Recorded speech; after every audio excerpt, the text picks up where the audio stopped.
Alors jobup.ch, c'est la plateforme d'emploi leader en Suisse romande. Pour les personnes qui recherchent un emploi, c'est vraiment la plateforme où aller. En fait, il faut vraiment pas voir la Suisse comme une extension de la France. Il y a la France et puis il y a la Suisse. Et pour moi, c'est pas une extension, c'est vraiment deux cultures différentes, deux pays différents. Et qu'est-ce que tu en penses un petit peu des candidats quand ils arrivent sur le territoire? Il y en a beaucoup qui parlent de salaire à un entretien. Est-ce que tu penses que c'est une bonne chose ou qu'est-ce que tu en penses? Alors, il y a la santé en un, ça devant. Ensuite, il y a tout ce qui est restauration, hôtellerie. Il y a également la construction. Contrairement à ce qu'on pourrait penser, il y a pas mal de construction en ce moment et on cherche pas mal de main-d'œuvre. Salut à tous, c'est Jordan. Aujourd'hui, on se retrouve avec Mylène Bourg, qui est dans le marketing pour la compagnie jobup.ch, donc qui est le plus gros site d'offres d'emploi de Suisse romande.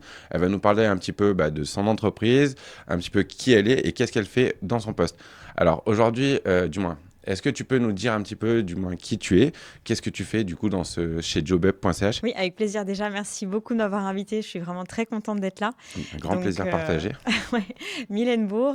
Donc, voilà, je m'occupe en fait du marketing chez jobup.ch pour la partie candidat et je travaille actuellement chez jobup.ch depuis 6 ans. Ok, ok. Et quelles sont tes fonctions un petit peu là-bas? Du moins, qu'est-ce que tu fais pour eux? Ouais. Alors en fait, c'est très varié. Mon rôle, c'est vraiment en fait d'accompagner les candidats dans leur recherche d'emploi. Donc j'ai mis en place plein d'actions. On a des webinaires mensuels justement pour aider les candidats, ceux qui sont en recherche, ceux qui veulent voilà, développer leur carrière. On a également développé en fait une académie avec plein de conseils et je fais également de la création de contenu comme aujourd'hui. Ok, ok, donc intéressant, intéressant. Et pour rappeler un peu à nos candidats, bon, je pense qu'ils savent très bien qui est jobup.ch, mais qui est jobup.ch? Qu'est-ce qu'ils font un petit peu, du moins d'une manière globale? Ouais. Alors, jobup.ch, c'est la plateforme d'emploi leader en Suisse romande.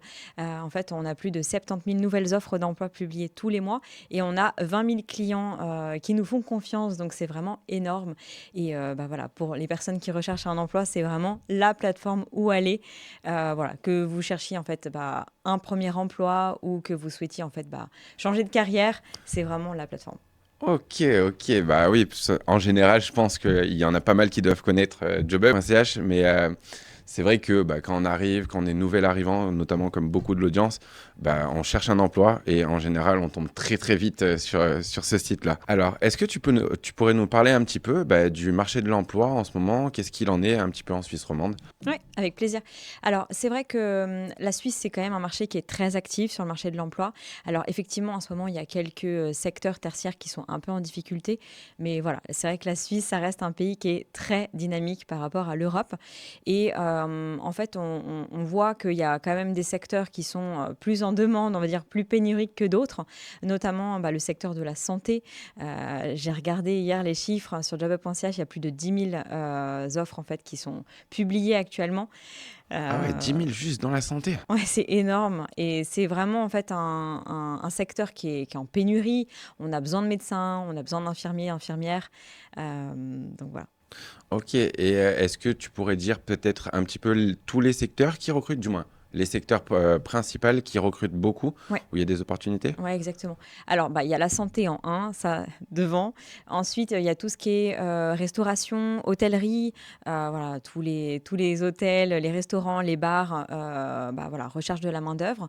Il y a également la construction. Contrairement à ce qu'on pourrait penser, il y a pas mal de construction en ce moment et on cherche pas mal de main-d'œuvre. Et après, le dernier domaine, c'est tout ce qui est nouvelles technologies, développeurs, cybersécurité. Ça, je pense que ça, c'est pas prêt de s'arrêter. Ouais. Euh, Mais je pense c'est un petit peu, ils rattrapent leur retard. Je pense qu'ils avaient un peu de retard sur cette partie-là.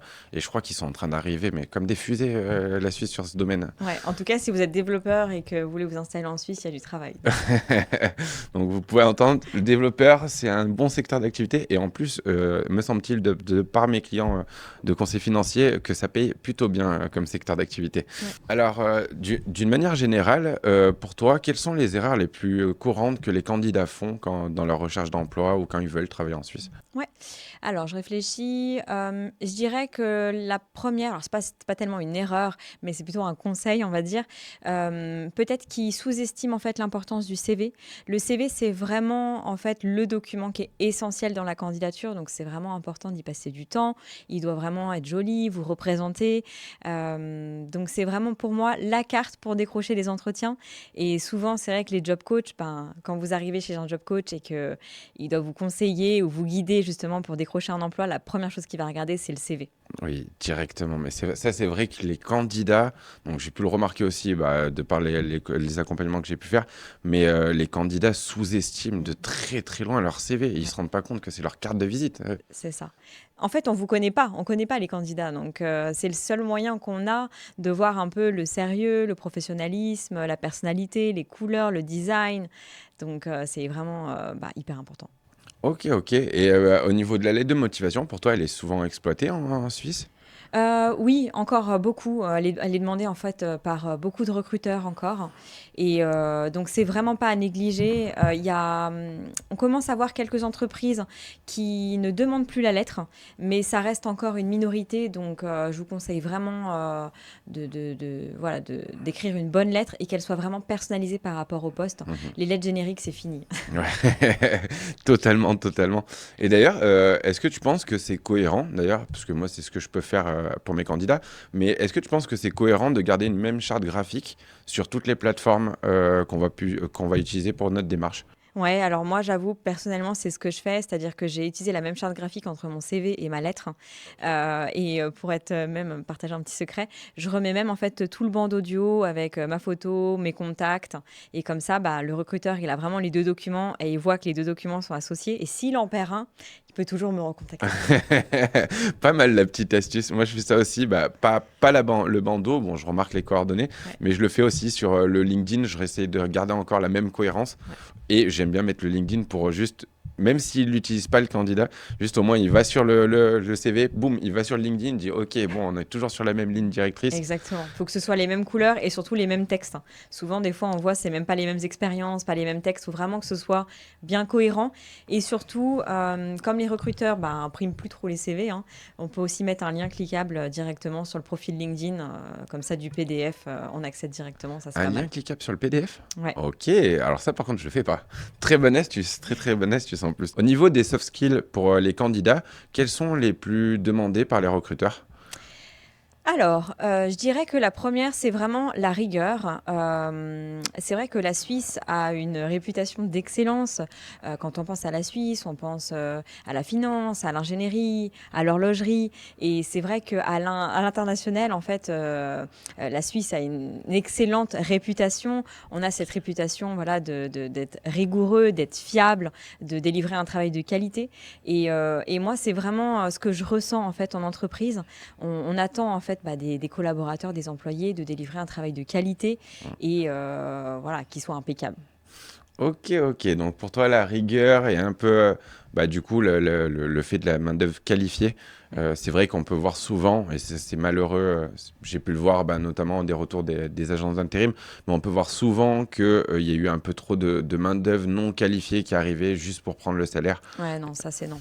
Bah ouais, les gens, il faut qu'ils comprennent qu'ils sont là pour travailler, Ouais, même pour évoluer, parce que je trouve que, c'est je ça. sais pas ce que tu en penses d'ailleurs, qu'est-ce que tu penses de l'évolution professionnelle en Suisse?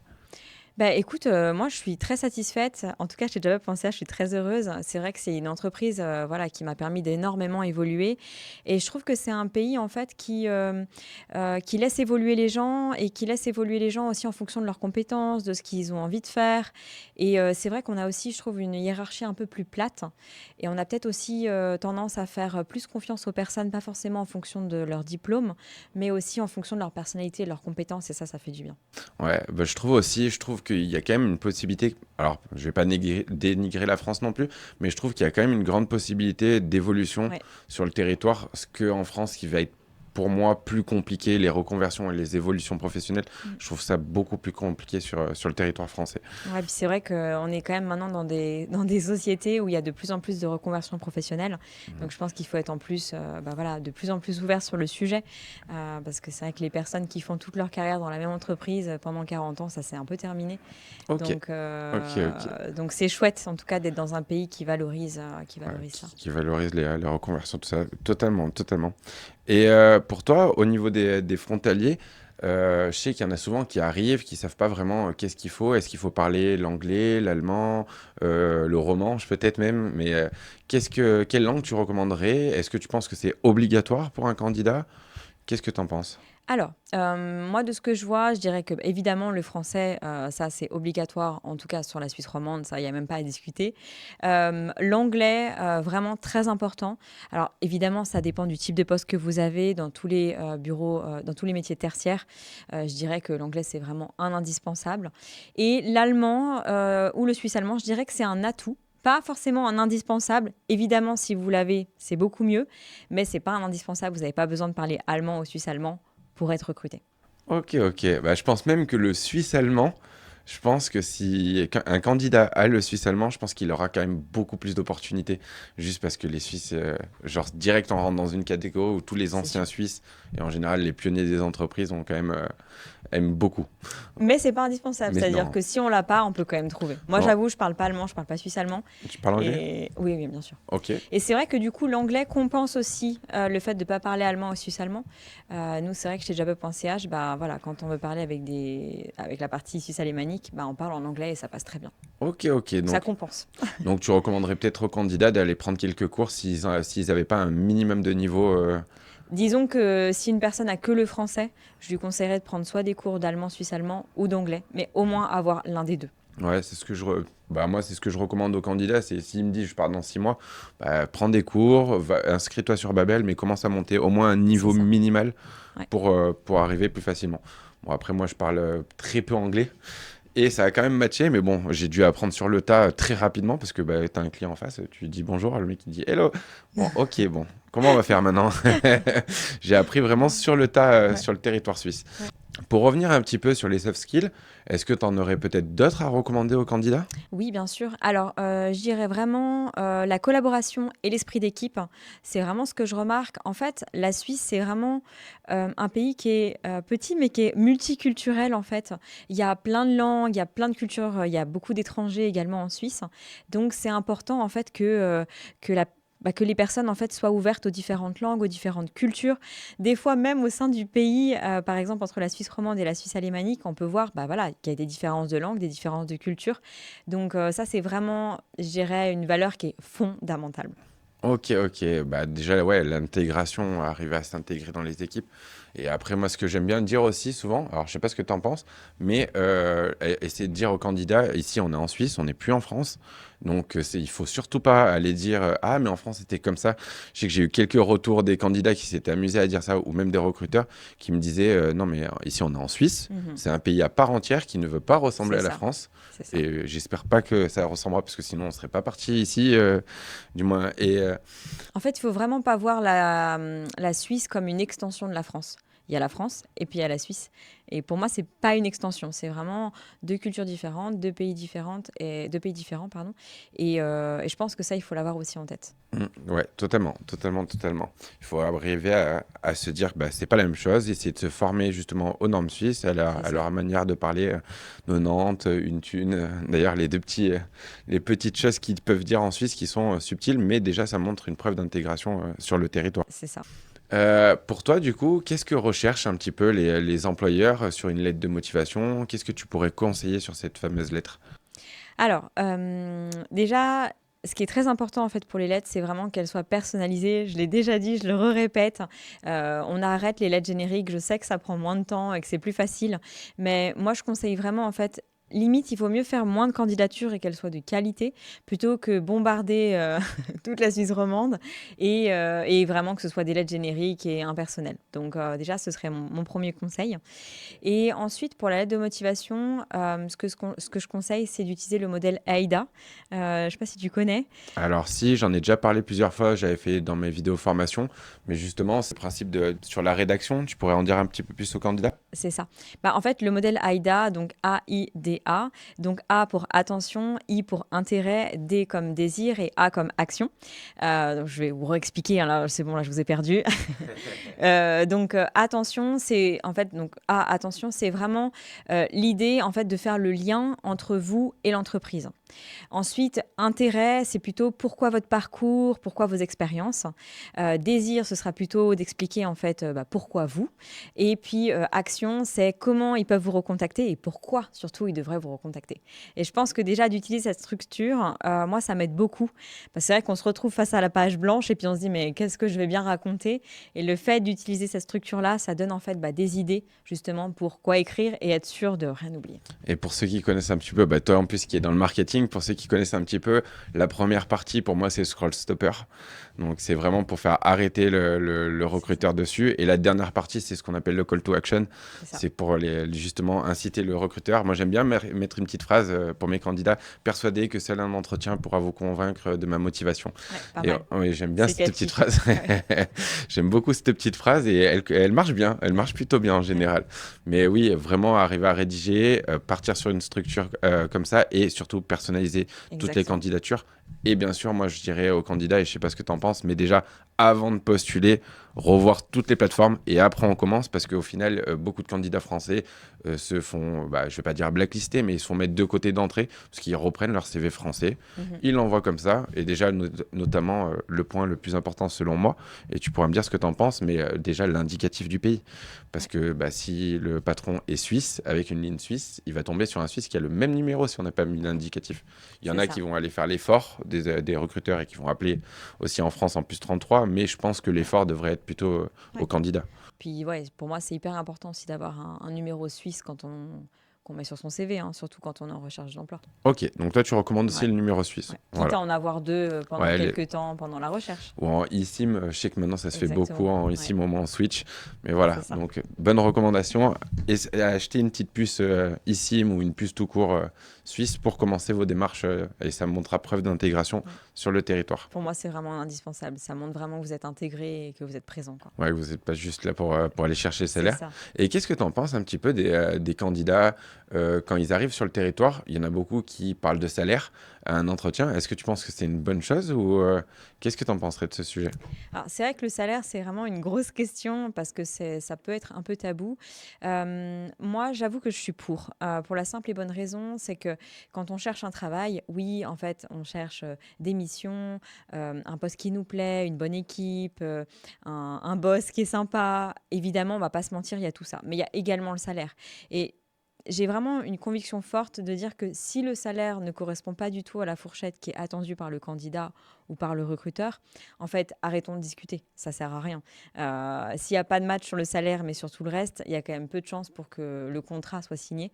Donc, moi, c'est vrai que je suis assez fan de demander au moins la fourchette. Alors, pas un salaire précis, pour moi, c'est trop précis, mais au moins une fourchette. Et je trouve que ça établit en fait un lien pour toutes les entretiens en fait qui vont suivre après et au moins on peut savoir si on est dans la même zone et qu'on peut continuer à discuter. Ok. Donc ouais, pour toi c'est quand même un point à aborder. Moi je sais que j'aime bien dire, alors tu me diras ce que tu en penses aussi, mais j'aime bien dire aux candidats, par exemple quand on parle de salaire, dire qu'ils se sont renseignés, qu'ils ont une fourchette plus ou moins en tête, et au moins, mais qu'ils ne soient pas fermés en mode je veux ce salaire. Exactement. C'est vrai que comme c'est un peu délicat, il faut y aller quand même avec des pincettes, je dirais, donc pas avoir un salaire vraiment précis en tête. Si déjà le recruteur peut annoncer le salaire avant que nous, on se prononce, limite, c'est mieux, comme ça, on ne prend pas de risque. Et puis, évidemment, si le recruteur nous demande notre salaire, on peut donner une fourchette. Déjà, au moins, on prend moins de risques. Oui, oui, parce que c'est vrai que si moi, je vais être payé C'est 10 ça, 000. Ouais, bon, bah alors du coup, merci, au revoir, content de vous avoir connu. c'est ça. Alors que si j'ai pu constater que ma grille tarifaire dans ce salaire était entre temps et temps, donc je pensais prétendre à ça. Voilà, au moins on laisse la porte ouverte à lui, à donner un peu ce qu'il attend. Et puis, il y a un outil, nous, chez JobUp, que moi, personnellement, j'adore et que j'utilise tout le temps. C'est l'estimateur de salaire. Je pense que du coup, pour tous les frontaliers qui connaissent pas forcément les fourchettes, ça peut vraiment être un bon outil pour les aider. Donc, en fait, juste pour expliquer un peu le Bien sûr, bien fonctionnement, sûr. c'est que vous entrez en fait le nom de votre poste. Donc, moi, ce serait Product Marketing Manager. Ensuite, on peut choisir un canton spécifique ou toute la Suisse. Donc ça, pareil, on peut Ok, voir. Ce qui est génial, c'est qu'on peut voir aussi les différences de salaire entre les cantons. Donc, si jamais on hésite entre deux cantons, bien sûr. on peut regarder. On clique sur Entrée et ensuite on arrive au salaire médian en fait qui nous est indiqué pour le poste en question. Et surtout, moi, ce que je trouve très cool, c'est qu'on a toutes les comparaisons en fait en fonction du nombre d'années d'expérience, des cantons, voilà, du genre. Et ça nous donne vraiment une bonne fourchette pour la négociation. Je l'ai déjà utilisé, ça marche. Ok, ok, donc stylé. Mais justement, ouais, sur mon groupe Facebook, je vois que le salaire revient du moins. Combien je peux gagner pour temps, combien je peux C'est ça. gagner pour temps. Donc au moins, ceux qui seront allés jusqu'à cette vidéo sur YouTube, vous pourrez avoir un simulateur et avoir quand même déjà une fourchette en tête au lieu de poser trop de questions. Vous aurez votre réponse à vos questions. Et Et, ouais. Dis-moi, dis-moi. Et puis du coup, cet outil, en fait, pour moi, il peut être utilisé dans deux sens.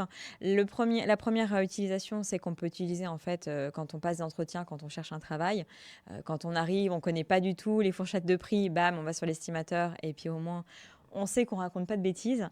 Et puis il y a surtout encore plus intéressant une deuxième approche pour utiliser cet outil, l'estimateur de salaire, c'est quand on veut demander une promotion. Et là, en fait, on peut voir en fonction du nombre d'années d'expérience. Je l'ai déjà utilisé. Et du coup, en fonction du nombre d'années d'expérience, on peut demander voilà, le bon salaire qui correspond et au moins, on est sûr au moins de ne pas trop se tromper. Franchement, au top. Alors celle-là, elle est vraiment pas mal. Celle, je l'avais pas du tout pour les promotions. Et justement, en parlant de promotion, qu'est-ce que tu pourrais dire à ce niveau-là? Est-ce que tu pourrais dire peut-être une fréquence? Comment les candidats pourraient approcher justement une demande de promotion, du moins une hausse de salaire? Ouais.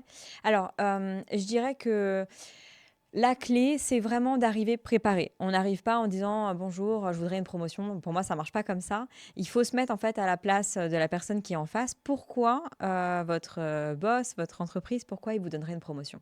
Et quand on part de là, je trouve que ça aide énormément. Du coup, il faut arriver préparé avec des arguments sur nos compétences, ce qu'on a effectué comme tâche et surtout la valeur qu'on apporte en fait à l'entreprise. Et déjà, je trouve qu'en arrivant préparé, ça aide dans la négociation et au moins on peut mettre un peu toutes les clés ou les cartes de notre côté qui sont positives et qu'on peut mettre voilà, sur la table pour justement argumenter. Ok, ok. Et tu penses que au bout de combien de temps ça viendrait une promotion sur le territoire suisse? Si tu as quelques retours après. Ouais, je pense qu'on peut déjà demander au bout de 2 ans. Ok. Ça me paraît pas déconnant. De toute façon, moi, je pars du principe que si on demande pas, on n'a pas. Donc, dans tous les cas, je valorise le fait de demander, toujours en étant bienveillant, en étant agréable, voilà, et puis en ayant des arguments en notre faveur. Mais c'est vrai que je suis partisane de, si tu veux, tu demandes. Donc, Ok, ok. Donc aux alentours, oui, de 2 ans, c'est un bon ratio. ça laisse le temps un peu de faire ses preuves. Ouais. Une année, ça peut être un peu juste. 3 ans, ça commence peut-être à faire beaucoup. Il me Euh, semble qu'en France, c'est 3 ans, et il me semble. J'avoue, je connais pas du tout. Mais ouais, il me semble qu'ils font beaucoup au bout de 3 ans. Bon, après, c'est une hausse de 50 euros. C'est ça. Et tu sais un peu là. Ah ouais, d'ailleurs, alors, c'est pas une question où peut-être tu auras la data, mais est-ce que tu sais un petit peu de combien on peut demander, du moins sur une moyenne, une fourchette, de combien on peut demander une hausse de salaire en Suisse?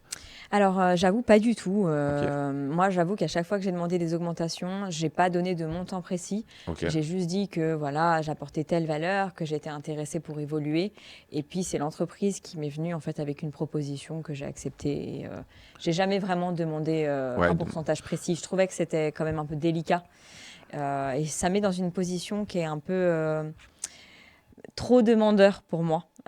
Et ça laisse trouve plus aussi de marge à la discussion et à échanger avec l'entreprise et peut-être que l'entreprise se sent aussi un peu moins prise au piège dans une demande qui est trop précise et qui risque peut-être de décevoir, alors que là, comme il n'y a pas de montant précis, bah, la personne est de toute façon contente, on va dire, d'avoir cette augmentation. Et surtout qu'en plus, en Suisse, les recruteurs peuvent très bien sur un CDI faire partir la personne également de l'autre côté. Donc, pas non C'est plus ça, arriver avec c'est ça. une trop grosse force. Il faut que ce soit cohérent et pertinent avec ce que vous délivrez et puis également le marché. Et ça, du coup, l'estimateur de salaire, ça vous donne bien, du coup, voilà, si vous êtes cohérent par rapport au marché. Ok, et par contre, juste, je voulais mettre un petit aparté pour les candidats, puisque étant conseiller financier, je le remarque aussi. Il est important de noter que le salaire est un facteur très important, notamment avec l'estimateur de salaire, on est très très bien, on va pouvoir avoir une idée.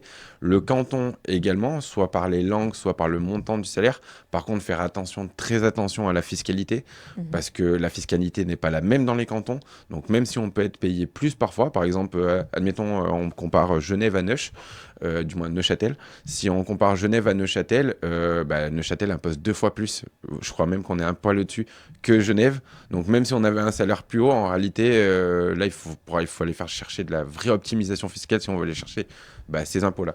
Donc faites attention quand même sur le salaire parce que le facteur imposition est un facteur très important à prendre en compte, notamment pour Lausanne, le canton de Vaud qui est imposé en France Exactement.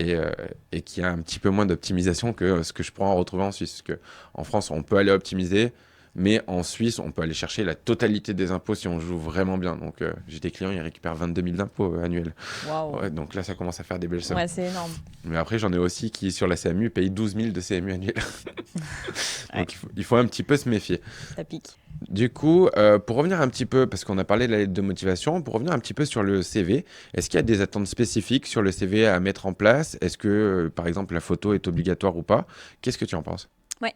Alors, c'est vrai que la photo, c'est vraiment un gros sujet. Donc, déjà, premièrement, la photo, elle n'est pas du tout obligatoire. Et moi, je conseille vraiment que si vous n'êtes pas à l'aise avec votre photo, la mettez pas. Ok. Ce serait vraiment mon conseil parce qu'en fait, ça va se voir. Ensuite, sur la photo, je dirais qu'il faut arrêter avec tout ce qui est photo d'identité, selfie, tout ça, on arrête, on veut plus voir.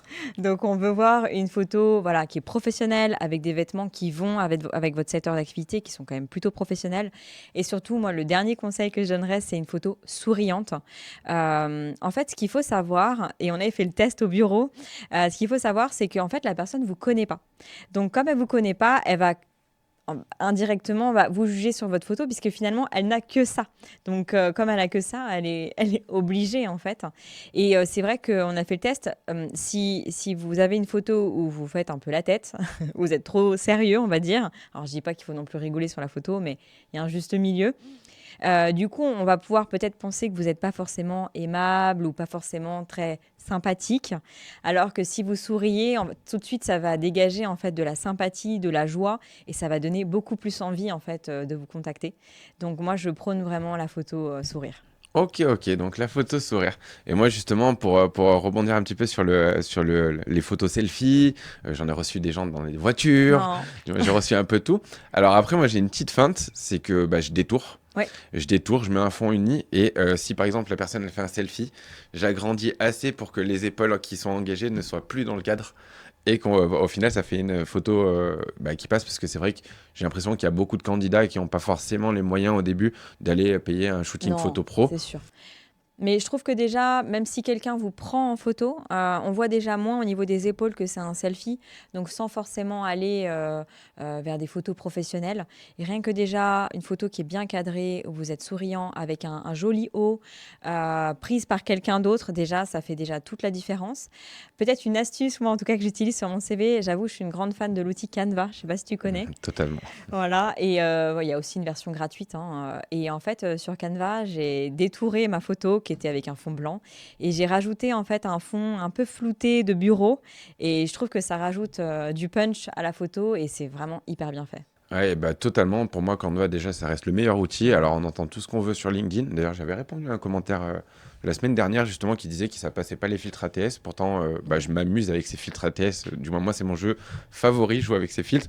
Et notamment, quand un candidat me dit, j'ai eu un retour rapide, Et ben juste après, je vais retenter avec mes CV juste pour voir si je le passe. Pour moi, ça me fait kiffer. Et ils vont dire des préjugés. Oui, ça passe pas. Bah moi, j'aimerais bien une preuve pour ça. Mais Canva, pour moi, est le meilleur outil. C'est ce que j'ai dit dans mon guide CV. C'est que c'est le meilleur outil pour structurer un CV. On a des modèles. Il faut un peu sortir de la ligne directrice des modèles pour que ça ne soit pas le même CV que tout le monde. Mais, et avoir surtout une typo lisible, qui ne fasse pas trop de fioritures. Après, je sais qu'en général, je ne sais pas ce que tu en penses toi, mais je sais que en général, les recruteurs, moi, ils n'aiment pas trop quand il y a trop de graphiques. Tu sais, les gens qui mettent trop de graphiques de barres montées. C'est trop chargé après. J'aime bien. Je sais pas ce que tu en penses toi, mais... Ouais, je pense qu'il faut... En fait, l'avantage de Canva, c'est qu'on peut quand même avoir un joli design qui est propre. Bien sûr. Après, il faut quand même savoir un peu s'en servir. Donc, il faut que voilà, les lignes toutes les lignes soient bien alignées, que les espaces soient bien respectés, pour vraiment donner en fait une structure et quelque chose de propre. Après, moi, je me méfie toujours un peu des templates sur Canva. Ça peut être en fait des templates qui viennent des fois des États-Unis ou de d'autres pays et pas forcément des templates qui sont adaptés au marché suisse. Donc, je conseillerais vraiment de se renseigner en fait sur la structure d'un CV suisse et d'utiliser Canva justement pour adapter le CV bien sûr. comme il faut en fait. Bien sûr, oui, dans le même principe que ça soit du côté de JobUp ou que moi dans le guide, c'est en premier on part sur la structure. Et après, on peut établir justement le design dessus. Moi, je change souvent les couleurs, juste histoire qu'on ne soit pas dans les mêmes codes. C'est ça. Mais Canva nous permet, en tout cas, pour le CV, l'aide de motivation, couverture LinkedIn, d'avoir quelque chose qui a la même charte graphique, quelque chose de pertinent et beau. Ouais, pour moi, c'est... Je ne pourrais pas vivre sans. Ouais, pareil. Parce que couverture de mes réseaux, de mes trucs, du moins, Canva est utilisé vraiment de partout. En fait, pour ceux qui ne connaissent pas forcément encore Canva, c'est vraiment un outil qui nous permet de devenir un graphiste en herbe sans forcément être graphiste en fait. Donc, on a l'impression d'avoir de l'or dans les doigts parce qu'on fait des trucs jolis, alors qu'en fait, on n'est pas du tout graphiste et on ne sait pas du tout utiliser Photoshop, mais on a l'impression que... Ouais, pour moi, c'est quand ils ont sorti Canva il y a quelques années, je crois que j'ai commencé à peu près en même temps sur les réseaux en même temps, c'était il y a 5-6 ans, il me semble que ça a commencé à se déployer. Ouais, à peu près, Et quand ils ont sorti Canva, pour moi, je touchais Photoshop, je touche quand même un petit peu Photoshop, mais je me suis dit, attends, là, Photoshop, je passe 10 heures à faire un truc sur Canva, je prends 10 minutes. C'est ça. Et ça a vraiment eu un impact considérable. Et je crois que maintenant, tout le monde, si vraiment ils peuvent pas, ils partent sur Photoshop, notamment pour les ombres de portée, etc. Mais d'une manière générale, on utilise... On peut tout faire. Puis en plus, ce qui est vraiment génial, c'est que tu as des templates. Donc en plus de ça, tu as des inspirations clés en main. Donc génial. C'est ça. En plus, des templates sur tout. C'est vraiment tout. Toute une entreprise, on peut la créer littéralement sur Canva. C'est un truc de ouf. Moi, j'avoue, je suis une grande fan. Ouais, pareil. Donc, du coup, pour un candidat qui aimerait se démarquer justement sur la plateforme jobup.ch, quel serait le meilleur moyen pour lui d'y arriver ? Ouais. Alors, la première étape, je dirais que c'est vraiment de créer son profil. C'est hyper important en fait que vous remplissiez en fait tous les champs. Donc, on va vous demander votre nom, votre prénom, toutes vos expériences. Et le fait d'avoir votre profil, ça va vous rendre en fait plus visible. Et puis, la deuxième chose, c'est vraiment de créer les job alertes. Ça peut paraître tout bête, mais en fait, du coup, vous rentrez vos critères en fait de recherche et vous créez votre job alerte et vous recevez toutes les offres d'emploi qui correspondent à vos critères directement par email. Donc, vous n'avez rien à faire. Vous setupez une seule fois et après, vous recevez tout par email directement. Moi, j'adore. Ok. Donc oui, les job alerts, ça franchement, du moins, si on est en recherche active, c'est un indispensable. Et même passive en fait, parce que pour l'avoir déjà fait, ça permet en fait de voir le nombre d'offres d'emploi qui sont publiées et de toujours garder un œil, savoir si le marché il est plutôt actif, plutôt en baisse. Donc ça c'est pas mal. Et surtout, il suffit qu'il y ait une offre qui nous plaise énormément alors qu'on est déjà en poste et ça nous permet en fait de l'avoir. Alors que si on n'a pas les job alertes, on voit rien du tout sur le marché et on n'a pas vraiment transparent. Donc je dirais, quand vous êtes en recherche active, ça, il n'y a pas de débat, il faut avoir une job alerte. Mais même quand vous êtes en veille, moi je le conseille aussi fortement, ça permet de garder un œil. Ok. Moi, je leur dirais même aux candidats de faire attention. Par exemple, s'ils ont qu'une seule adresse mail pour certains candidats et qu'ils ont toutes les promotions qu'on peut recevoir, du moins de toutes les entreprises, peut-être faire mettre une adresse mail précise pour la recherche d'emploi, mais au moins ils reçoivent toutes leurs job alertes dessus et ils peuvent avoir un suivi peut-être un peu plus efficace pour ceux qui sont, je sais pas moi, sur Vinted, du moins toutes les entreprises qui peuvent nous flouder de promotions. C'est ça, ouais. Moi, j'avoue, je suis très organisée, donc j'ai qu'une adresse email, mais je comprends en tout cas que on veuille, on va dire, compartimenter toutes les. Ah, t'as qu'une seule adresse? Ouais. Ah Moi, c'est ouais. trop de bazar si j'en ai plusieurs. Ok, ok, ok. Ah non, moi j'ai les poubelles. j'ai j'ai 6 adresses mail. Ah waouh. Ah ouais. Par contre, moi, je me désinscris de toutes les pubs. Franchement, ça me saoule. Ok, alors moi j'ai celle poubelle justement où je Ok. fous tous Ouais, les c'est trucs ça. dessus. J'ai celle moi quand je recherche un emploi. J'ai celle de Le Frontalier. J'ai celle Mhm. de Jordan Gerbon, conseiller financier pour le cabinet. Ouais. Et après j'en ai une deuxième simultanée qui va avec l'autre juste pour la partie agenda. Ok. Mais du coup, ouais, non, alors j'en ai 5, c'est Ok. exactement. Ah, pas mal, pas Après, j'ai la mal. bibliothèque CV pour les candidats. Ouais. Oui, mais ça, c'est encore un autre. Donc, ouais, Bah, c'est si. aussi parce que tu as plusieurs activités. Oui, Voilà. oui, oui, oui, pour segmenter. Et puis, moi, les C'est ça. promotions, je trouve que ça me fait trop perdre de temps à Ouais. supprimer. Du coup, je préfère toutes les envoyer dans un Ouais. truc que je regarderai que si j'ai C'est envie. ça. Ouais, c'est ça. Mais du coup, voilà. Ok, ok. Donc, vraiment, accès job alerte et remplir correctement son profil. Exactement. Pour moi, c'est vraiment les deux points forts, en fait, si vous voulez vous démarquer, c'est ça. Ok, et les candidats, ça c'est une question un petit peu à part, mais est-ce que les candidats, les patrons peuvent venir chercher des candidats directement ou est-ce qu'il faut qu'ils répondent à des annonces pour être...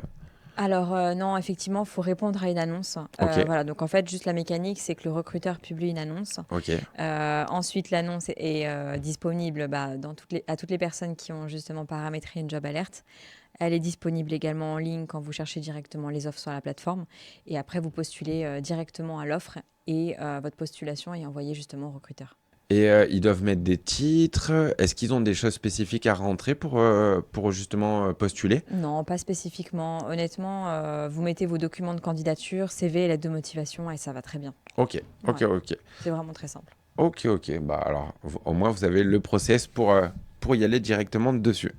Au final, sur le marché suisse, est-ce que tu penses que les recruteurs suisses préfèrent un type de candidature, par exemple les candidatures spontanées? Alors moi, ce que je conseille souvent, c'est en fait de faire les deux. C'est-à-dire que vous pouvez aller sur jobup.ch et postuler en fait à toutes les offres qui sont disponibles et qui correspondent à vos critères. L'avantage, c'est que vous savez qu'il y a un poste qui est ouvert, qu'il y a l'entreprise qui recherche et que vous répondez à une demande. Et le deuxième conseil que je donne en général, c'est effectivement d'envoyer des candidatures spontanées parce que toutes les offres d'emploi ne sont pas, on va dire, publiques ou publiées. Et ça vous permet, en fait, si vous tombez au bon moment où l'entreprise recherche exactement votre profil, d'avoir en fait accès à des offres qui ne sont pas forcément publiées et ça vous donne encore, ça augmente en fait vos possibilités. Ok, ok. Donc toi, tu recommandes vraiment la candidature spontanée. Les deux, en fait. Postuler à des offres qui existent déjà, ça pour moi c'est la clé parce que on sait que l'offre, elle est là, donc il y Bien a un sûr. poste à pourvoir. Et puis, les candidatures spontanées, ça permet aussi de vous donner de la visibilité.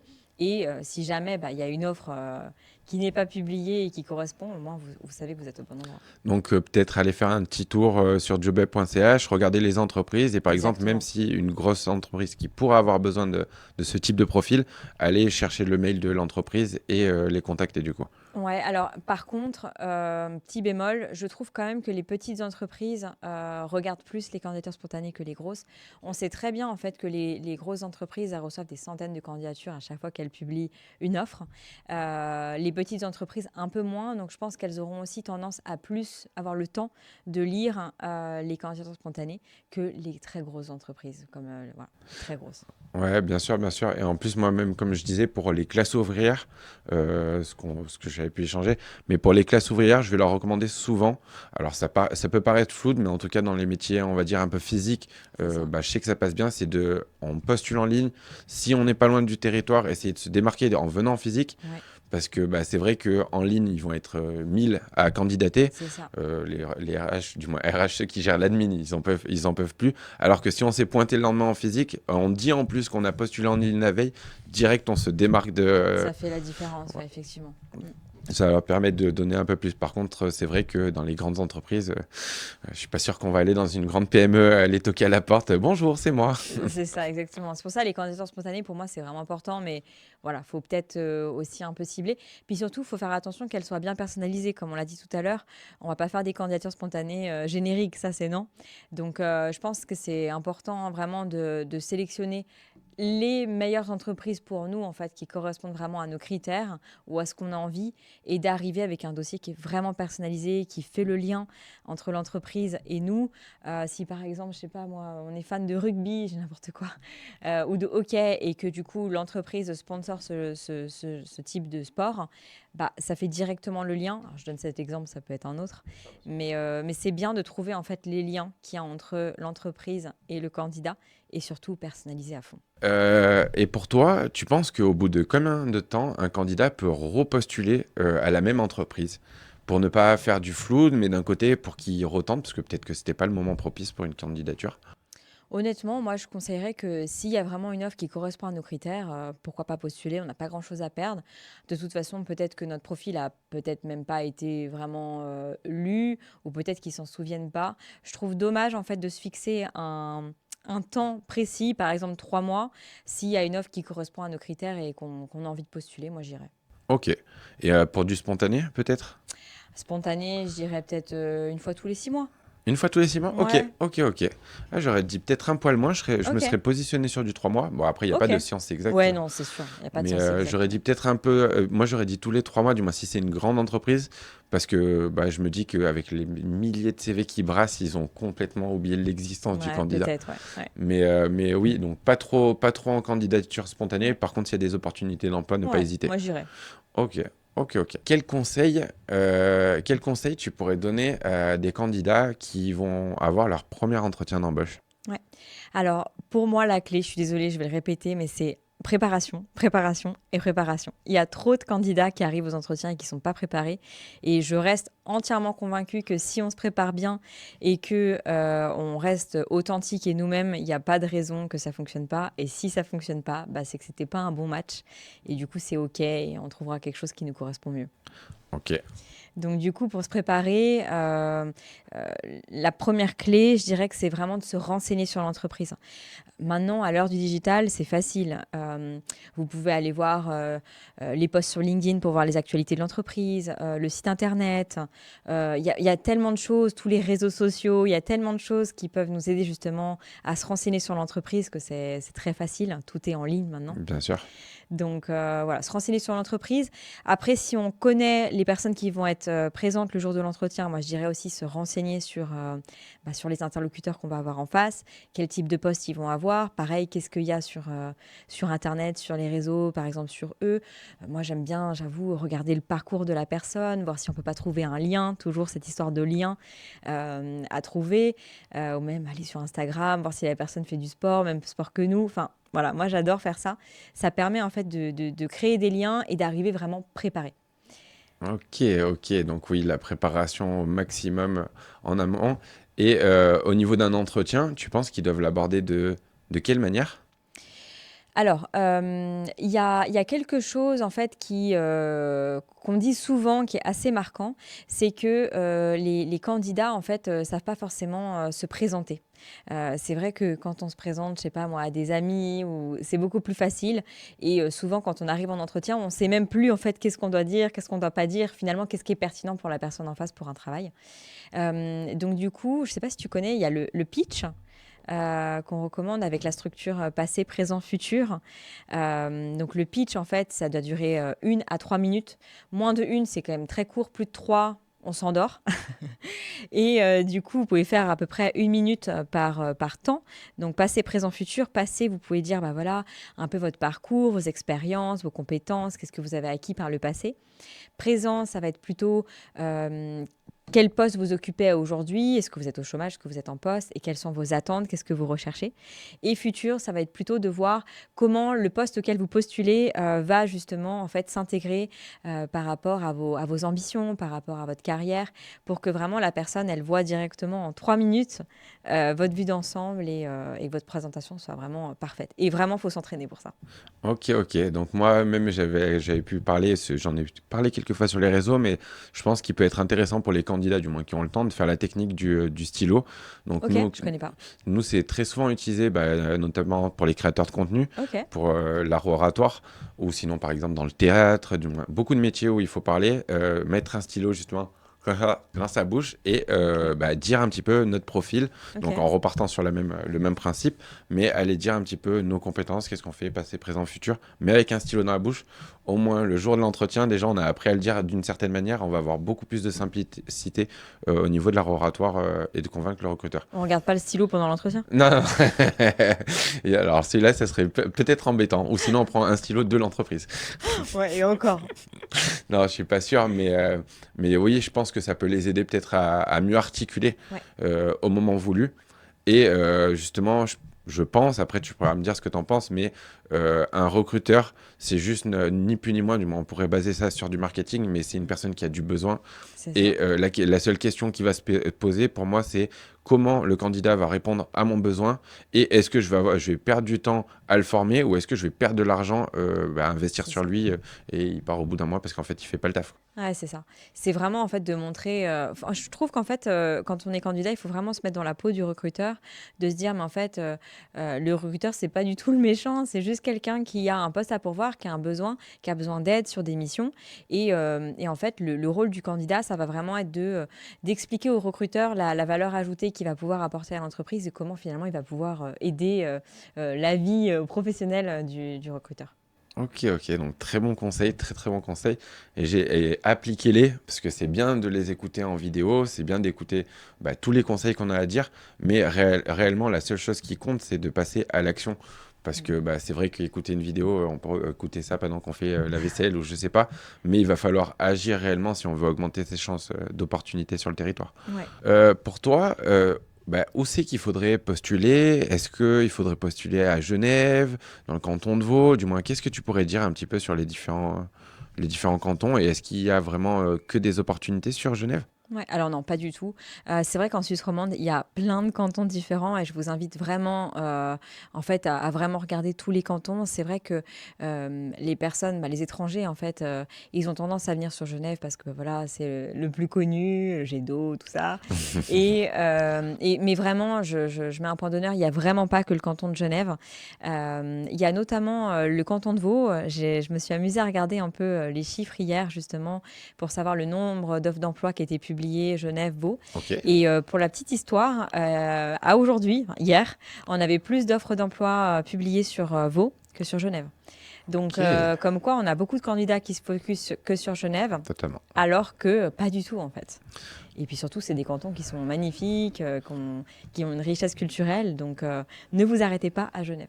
Oui, surtout qu'en plus, moi, même ce que je pourrais rajouter sur Genève, c'est que en fonction de la personnalité de la personne, Genève, pour moi, ça va être un peu ce qu'on pourrait dire, entre parenthèses. Moi, j'adore Genève, mais la bobo parisienne, du moins, on va être très bling-bling. On va s'écarter dans le Valais, on va être plutôt justement dans les paysages spectaculaires.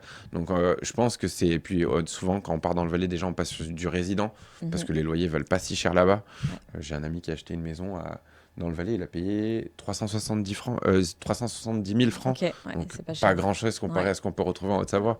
complètement, ouais. Mais oui, regardez un petit peu tous les cantons. Et pour le coup, Genève est beaucoup plus concurrentielle. Du moins, je sais pas comment toi tu le vis de Ouais, ton. c'est exactement comme ça que je le vois. Et puis, bon, comme on l'a dit, hein, il y a beaucoup plus d'offres publiées en plus sur le canton de Vaud aujourd'hui. Donc, Ouais, donc ne regardez pas que Genève. Et juste la petite aparté, si vous allez dans le canton de Vaud, faites toujours attention entre le statut de résident et le statut de frontalier. Parce que notamment avec la LAMAL qui augmente en 2026 à 330 à peu près pour les frontaliers, on n'aura plus de différence là-dessus. Donc si en réalité on prend 100 francs sur le loyer, mais qu'on n'a plus les transports, du moins qu'on a gagné le temps des transports et l'essence, le fait d'abîmer son véhicule, en réalité ça vaut peut-être même plus le coup d'être dans un statut de résident à ce moment-là. ouais. Ou frontaliers semainiers qui, eux, sont imposés aussi sur le territoire suisse. Il faut rentrer qu'une fois tous les week-ends, passer plus de 45 nuitées par an sur le territoire suisse. Ok, d'accord, je connaissais pas. Mais c'est une petite spécificité des fois pour aller chercher l'imposition suisse et Mhm. pas garder Ouais, l'imposition française en ok. termes d'optimisation. Ok, ok. Et alors pour toi, pour revenir un petit peu sur le sujet, mais comment on pourrait bien négocier son salaire? Alors, franchement, l'estimateur de salaire, c'est vraiment la clé. En fait, l'estimateur, c'est un peu le copain qu'on n'a pas ou le collègue qu'on n'a pas. On va pas forcément aller demander à ses collègues qui ont le même poste que nous combien ils sont payés. On peut le faire, mais c'est toujours un peu délicat. Et du coup, pour moi, en fait, mon plan B, c'est l'estimateur de salaire, parce que du coup, ça me permet de demander, en fait, de regarder tous les salaires médians en fonction de mon âge, de mon niveau d'expérience, de mon canton. Et ça va me donner le salaire médian pour mon salaire, et ça va me donner en fait de la matière pour l'entreprise. Même des fois, vous pouvez même dire, bah oui, mais bon, c'est le salaire médian qui est indiqué sur jobup.ch et ils ont une très grande base de données. Donc ça peut être aussi un argument pour justement être sûr d'être dans les bonnes fourchettes de salaire. Et puis surtout, là, on parle du salaire parce que bon, voilà, c'est un sujet qui est très apprécié. Mais je veux dire, il n'y a pas que le salaire. Chaque entreprise a ses propres avantages. Donc, il faut bien faire attention à tous les avantages que propose l'entreprise en plus du salaire.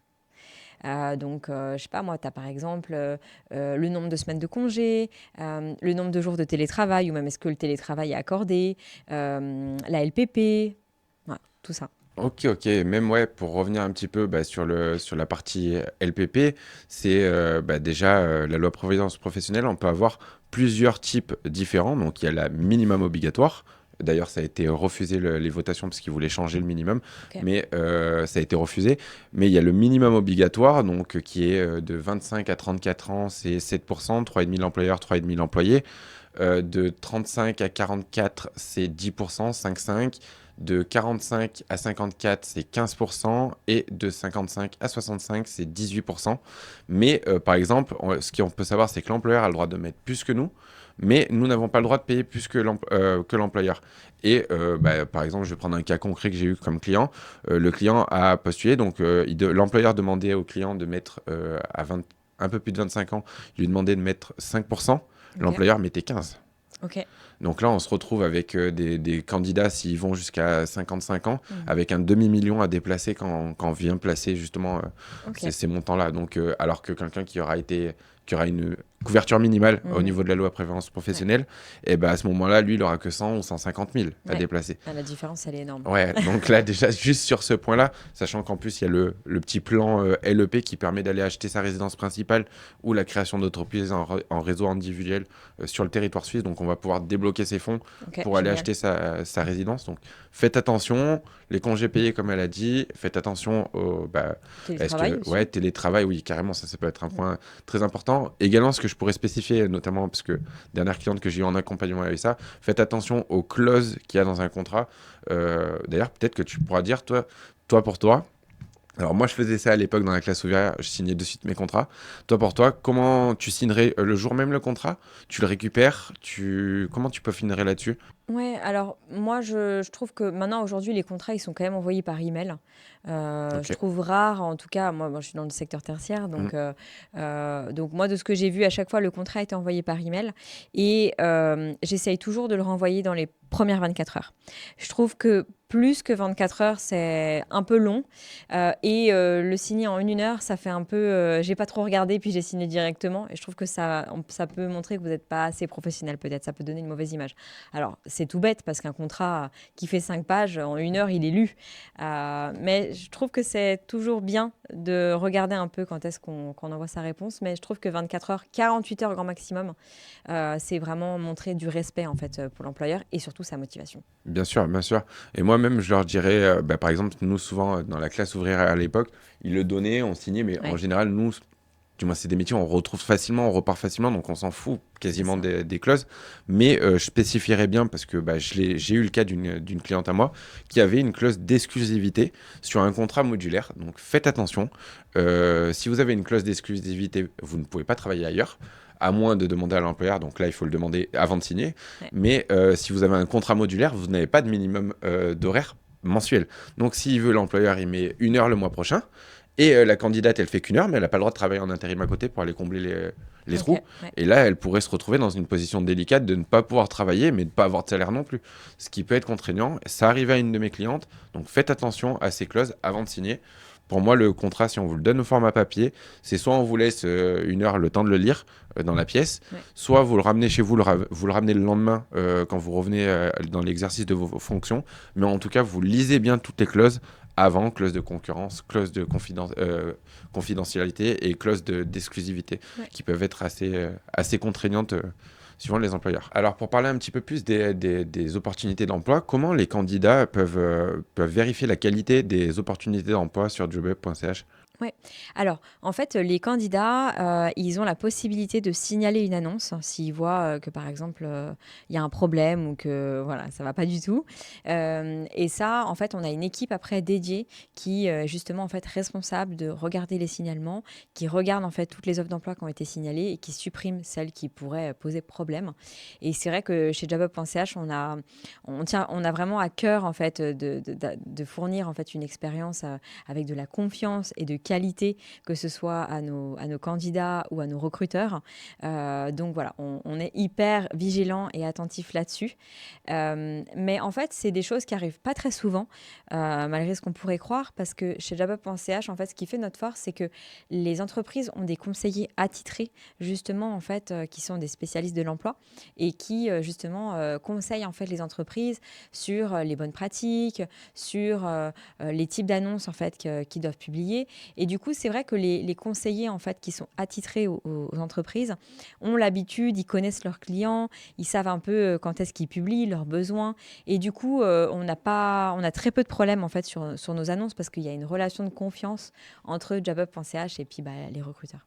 Ok, ok. Donc oui, pour les recruteurs, parce qu'il pourrait y en avoir des directeurs ici, mais ils sont réellement accompagnés par la Exactement. plateforme Ouais. pour faire des annonces correctes et qui respectent Ouais. du moyen. Ok, ok, super intéressant. Ouais, et c'est ce qui fait vraiment en fait notre force, c'est qu'on soit en fait une plateforme locale avec des conseillers voilà, qui sont locaux, qui connaissent le marché, qui connaissent voilà, les besoins des entreprises et qui justement peuvent conseiller en fonction des besoins.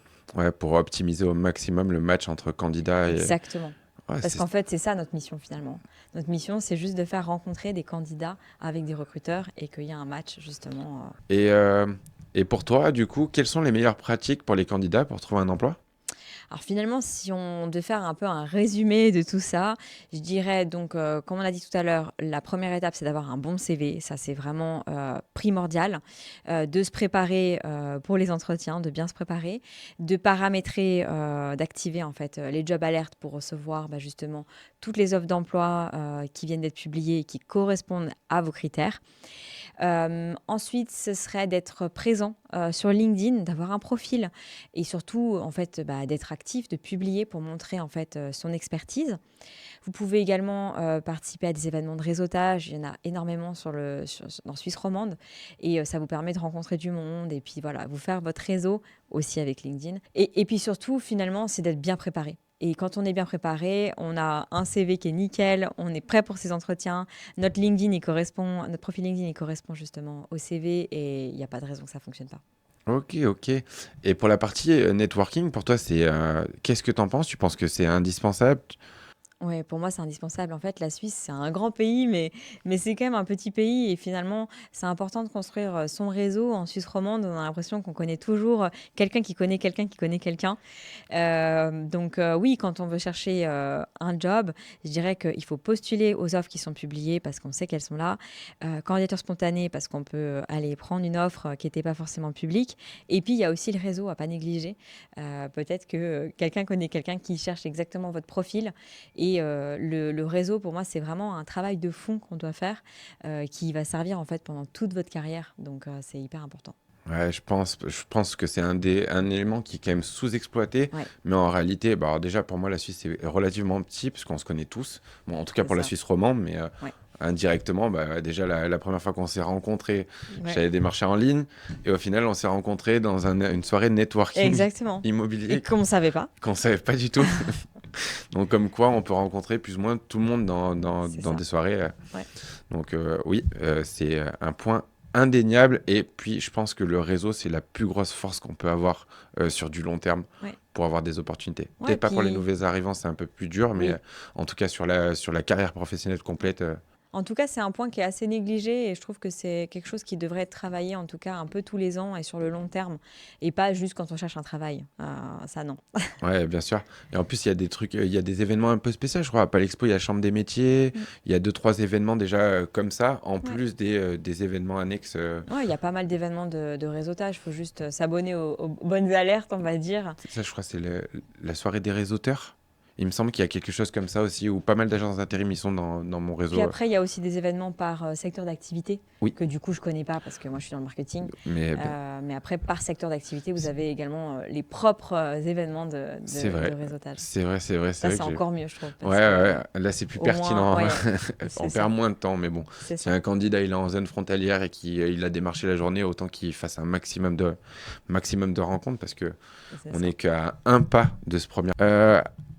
Pour revenir un petit peu sur le CV, parce que bah, comme tu l'as dit, c'est la carte de visite. Pour toi, si on devait dire les 10 choses à incorporer au CV, qu'est-ce que tu dirais? Ok, 10. Je suis prête. Alors, je cherche. 10, je dirais que vraiment, en fait, le but du CV, c'est d'être recontacté. Donc, mettez des informations de contact qui sont correctes. Ça peut paraître bête, mais on peut oublier une lettre, on peut oublier un numéro. Comme on a dit, il faut mettre aussi l'indice sur le téléphone. Donc, vérifiez bien, en fait, que vos informations de contact soient bien correctes. Ensuite, je dirais que la taille du CV, c'est très, très important. Je vous donne un exemple, c'est que un jour, j'avais un monsieur qui voulait postuler pour un profil senior et en fait, il avait un CV sur une seule page. Et la première réaction qu'on a eue, c'est de dire, mais il n'est pas senior, en fait, ce monsieur. Enfin, pas du tout. Et c'est hyper important. Non, moi, ce que je recommande, c'est que quand c'est un profil junior, une page, deux, vous oubliez. Quand c'est un profil mid-level, une à deux pages, ça va dépendre si vous êtes au début de votre mid-level ou plutôt à la fin. Quelqu'un qui est plutôt fin de mid-level et qui a plutôt tendance à vouloir postuler à un poste senior, je dirais deux pages. Fake it until you make it. Et puis, senior, deux pages pour sûr. Par contre, pas plus que deux. Ça, c'est clair que non, parce qu'après, ça fait trop et c'est un roman. Oui, bien sûr. Et puis, il faut savoir bien sélectionner les informations qui sont essentielles et primordiales pour le poste et celles qui sont inutiles. Bien sûr. Et en plus, même si je pouvais parler un petit peu du deux pages, c'est que souvent les candidats en France, ils sont vraiment habitués au CV une page. Ils viennent me tasser toutes C'est les ça, expériences dans une page. c'est ça. Sauf que le principe même de la lecture, tout simplement, c'est que ça soit aéré et que ça donne envie de lire. Exactement. Parce que je crois que l'estimation, alors je vais pas redonner la stat exacte, elle est dans le guide CV, mais l'estimation, c'est qu'un recruteur reste quelques secondes sur le CV. Et là, c'est vraiment, on a Ouais. quelques secondes pour le convaincre. Donc, s'il voit un gros pâté, il passe direct au CV qui sera un peu plus. Exactement. Bah, du coup, le troisième conseil que j'avais, c'était effectivement de supprimer en fait toutes les expériences qui sont pas pertinentes avec le poste. Surtout, allez, quatrième, je vous donne en plus, c'est que il faut bien organiser en fait son CV. Je dirais d'abord les expériences. Ensuite, les formations en dessous. Et surtout, que les expériences soient classées par date. Donc, les plus récentes d'abord et puis les plus anciennes après. Ok, ok. C'est vrai que j'en ai vu dans le sens inverse, ça peut arriver. Mais ok, donc vraiment arriver à structurer correctement leur CV. Ouais. Et tu en as peut-être d'autres? Oui, alors j'avoue, je suis fan de cette section en fait dans le CV. En haut, dans le CV, il y a la section qu'on appelle profil, qui est sous le titre, sous le nom. Moi, j'avoue que je suis une grande fan. Donc, en fait, on va expliquer un peu ce que c'est pour ceux qui connaissent pas. La section profil, en fait, c'est tout simplement 3 à 5 bullet points. Et en fait, c'est vraiment un résumé de votre CV, de tout votre parcours, etc. Et c'est vrai qu'on sait que les recruteurs, ils passent uniquement quelques secondes derrière les CV. Et je trouve qu'en fait, c'est vraiment la partie qui est la plus intéressante parce que la personne qui n'a pas le temps, elle va lire cette section, elle va directement accrocher ou pas. Mais au moins, vous savez que vous avez attiré le regard et c'est vraiment un bon résumé en fait de tout votre profil. Donc, moi, je suis fan et je suis fan aussi des bullet points. Au moins, c'est clair, c'est propre et on sait pourquoi vous êtes là et on sait tout en quelques secondes. Et si vraiment la personne elle est intéressée, de toute façon, elle lira votre CV. Ok, ok. Donc oui, totalement. J'aime beaucoup cette section profil. Moi, je l'exploite beaucoup aussi. Et je trouve très important de l'avoir. À une certaine époque, j'aurais pu dire il y a 4 ans que je ne mettais pas forcément. Et puis j'ai très vite changé d'avis à force Ouais, de rencontrer des recruteurs, des personnes comme c'est toi. ça. On force son propre avis et puis on voit que c'est quand même sacrément efficace. Et puis du coup, dans cette section, on peut aussi mettre ses objectifs de carrière. Pour moi, c'est important d'avoir des objectifs de carrière clairs. Quand on est trop vague dans ce qu'on veut, dans ce qu'on recherche, le recruteur, il est perdu et il n'arrive pas à bien saisir en fait pourquoi vous êtes là et ce que vous allez apporter en fait sur le long terme. Ok, ok, ok. Donc ouais, très bon point. Très très bon point. Et alors, pour continuer, du coup, tu en as peut-être encore quelques-uns? Ouais. Alors, je sais pas, peut-être que tout le monde ne connaît pas les ATS. Bon, toi, ça te parle.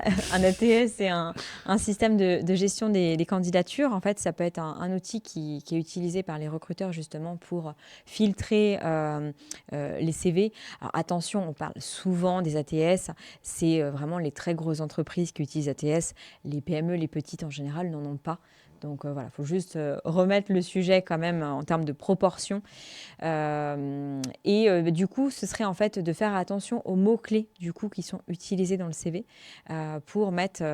Moi, souvent, ce que je fais, c'est que je regarde les mots-clés qui sont importants dans l'annonce et j'essaye de voir que les mots-clés que je mets justement dans mon CV, dans ma lettre, dans mon dossier de candidature, qu'on retrouve les mêmes pour que ça parle justement encore plus vite aux recruteurs.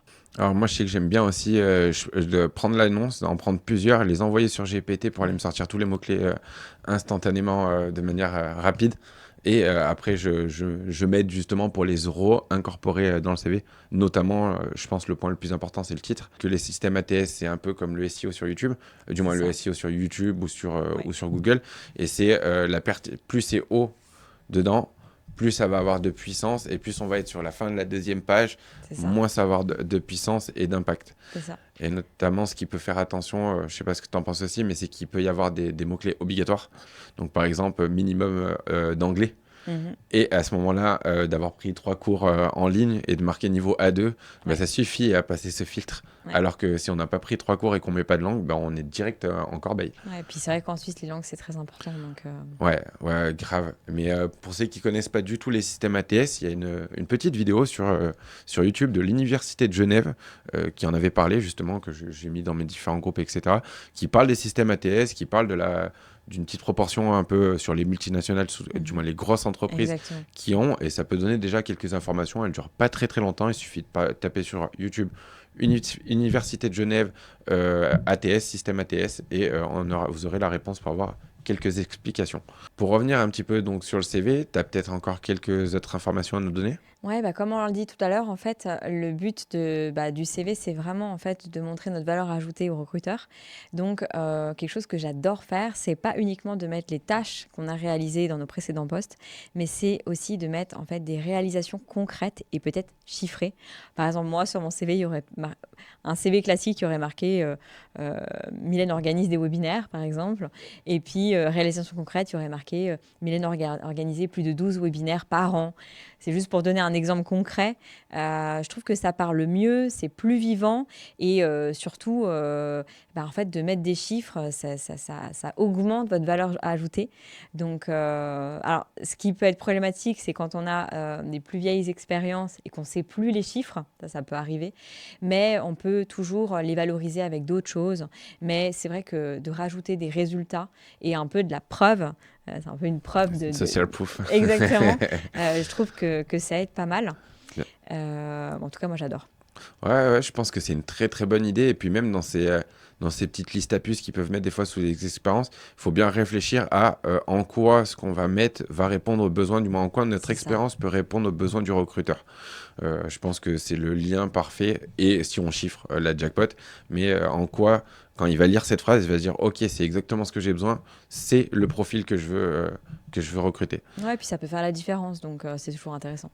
Ok, ok. Et tu as peut-être d'autres petits points à aborder? J'en ai que deux. Alors, l'avant-dernier, je dirais que c'est l'orthographe. Bon, je sais, tu vas me dire, c'est classique, Mm. mais on le voit encore trop souvent. Et maintenant, avec l'ère de ChatGPT, c'est tellement facile de vérifier son orthographe, même si on n'est pas très bon.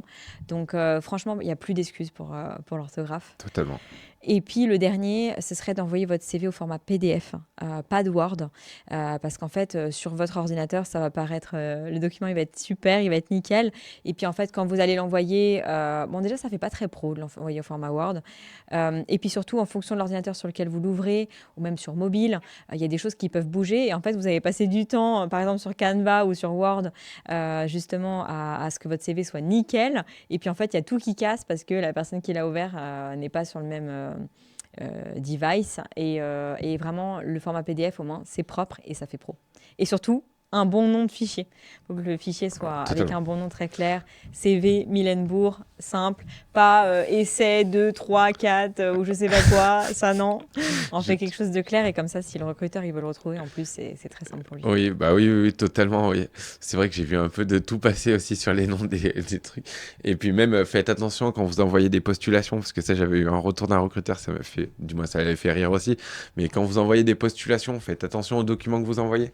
Il y en a qui ont envoyé des photos torse nu ou Ok. autre à un recruteur. Et du moins, on m'avait raconté les feedbacks parce que, bah, avec les agences avec qui je parlais et Ouais. l'échange, ils me racontent un peu tous les aléas. Donc, des photos en claquettes ou des trucs comme ça. Bon, faites attention aux documents que vous envoyez.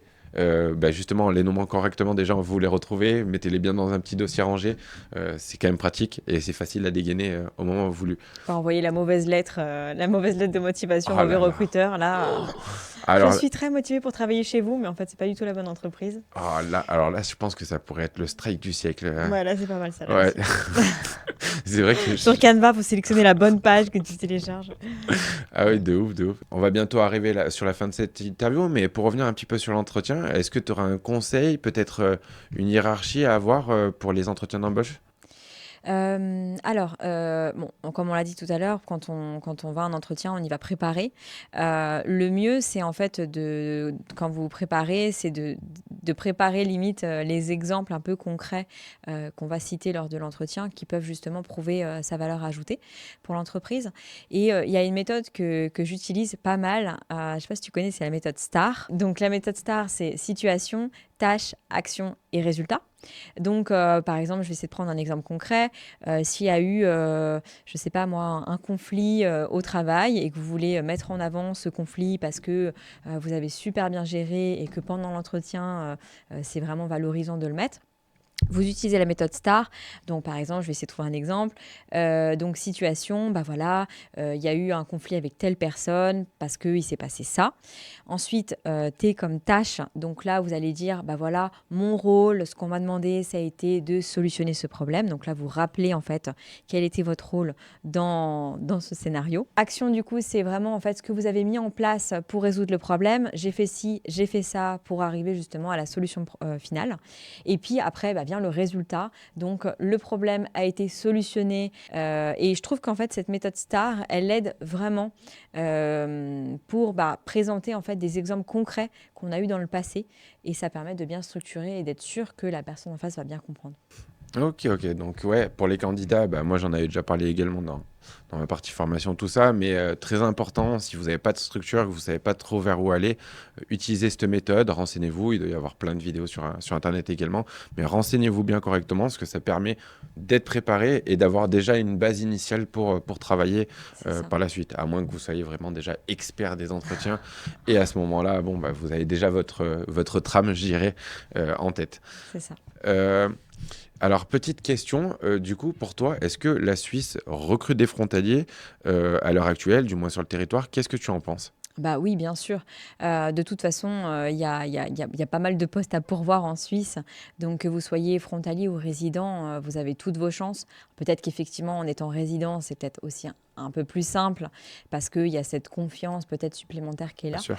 Mais bien sûr, en tant que frontalier, il y a plein de postes à pourvoir. Ce qui va faire la différence, plus que votre adresse, je dirais, c'est votre parcours, vos compétences et puis surtout la valeur ajoutée que vous allez apporter à l'entreprise. Ok, ok. Donc, ouais, donc pour en revenir sur cette question, c'est elle recrute à l'heure actuelle, du moins ça recrute encore des frontaliers, du moins le marché n'est pas fermé aux frontaliers. Par contre, certains postes ou pour valoriser nos postulations, ça peut être intéressant de passer sur un statut de résident. Ça peut aider, effectivement. C'est toujours un plus, on va dire. Ok, ok. Et même moi, je pourrais vous rajouter un petit peu sur une statistique, parce que je voulais que la parole vienne pas forcément de moi, parce que moi, je dis des choses, mais c'est bien que d'autres personnes viennent appuyer. Mais au niveau des statistiques, je sais que les tribunes de Genève, il me semble, si je me trompe pas, ou la RTS, mais avaient partagé que d'ici 2030, on allait doubler le nombre de frontaliers.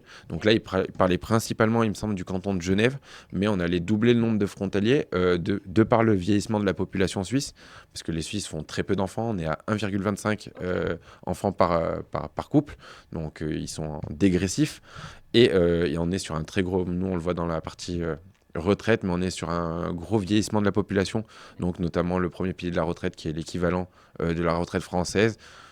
est voué à un moment donné à avoir des complications s'il n'y a pas d'immigration entrante ou plus d'enfants, bien sûr. Mais voilà, donc la Suisse recrute bien des frontaliers. Le statut de résident peut vous aider, bien sûr, dans vos postulations si vous pouvez vous le permettre et dans l'intégration notamment. Mais n'abandonnez pas sur des on-dit des réseaux. Exactement.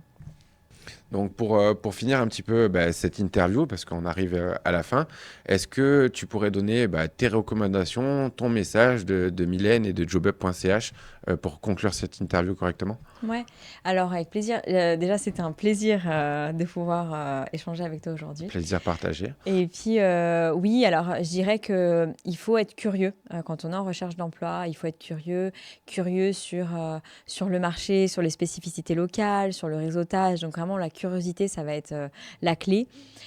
Aussi être proactif. Je pense que voilà, personne va aller vous démarcher chez vous en disant, oh, en fait, j'ai un emploi pour toi. Donc voilà, être actif sur LinkedIn, réseautage, également sur les postulations, sur les candidatures spontanées. Donc ça, pour moi, c'est hyper important. Puis, une fois qu'on arrive à obtenir un entretien, voilà, arriver bien préparé, avoir des bons documents de candidature, être prêt. Et je pense que déjà, quand on a fait tout ça, on est pas mal. Et le dernier point que je dirais, c'est plutôt le mindset. Je sais que des fois, ça peut être un peu décourageant de chercher un emploi. On peut y passer plusieurs mois, on se décourage, on a des hauts, on a des bas, tout d'un coup on a un entretien, puis finalement il ne se passe plus rien. Donc vraiment essayer de garder un bon mindset, garder cette motivation de se dire que même s'il y a une opportunité qui ne marche pas, que c'est qu'elle n'était pas pour nous et que c'est OK et qu'il y en aura d'autres qui vont arriver et que la prochaine sera encore meilleure et que ça arrive. Le bon moment arrive. Le bon moment arrive. Vous n'êtes qu'à un pas de votre prochain emploi. C'est ça. Bon, en tout cas, j'espère que cette interview vous a plu, qu'elle va vous inspirer et vous motiver. En plus, on a eu un grand pionnier, jobup.ch, en interview aujourd'hui, donc vous n'en aurez pas tous les jours des interviews comme ça. J'espère qu'elle va vous plaire. En attendant, je vous souhaite une très bonne journée et puis on se dit à la prochaine. Allez, ciao, ciao!